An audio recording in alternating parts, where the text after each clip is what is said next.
eenvoudigste manier wat ek affiliate marketing aan jou kan verduidelik is wanneer jy 'n produk of diens van iemand anders bemark op social media en jy maak dan geld daarvan af omdat jy hulle refer het.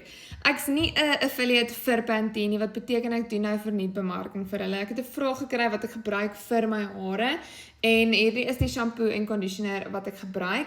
En indien ek 'n affiliate vir hulle sou wees, het ek hierdie nou aan jou voorgestel, jy het dit gaan koop en ek het obviously geld gemaak daarvan af. Maar hoe het ek gekom tot op hierdie punt? So op 23 het ek besef dat dit wat ek gaan studeer het is nie wat ek wil doen vir die res van my lewe nie. Ek het gesien die mense maak geld van hulle fone af, maar ek het regtig nie gedink dit is 'n legit manier vir ons Suid-Afrikaners om geld te verdien nie. Ek het op 'n affiliate program afgekom wat my toelaat om 90% kommissie te maak, wat al klaar baie skaars is.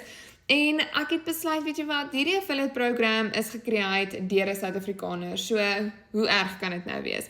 Ek het nie tyd gehad om my eie website te bou nie, ek het nie tyd gehad om 'n funnel te bou nie, ek het nie tyd gehad om produkte te create nie. Ek wil letterlik net gehad het iets moes werk en ek moet dit gaan verkoop en ek soek geld van dit af so vinnig as moontlik.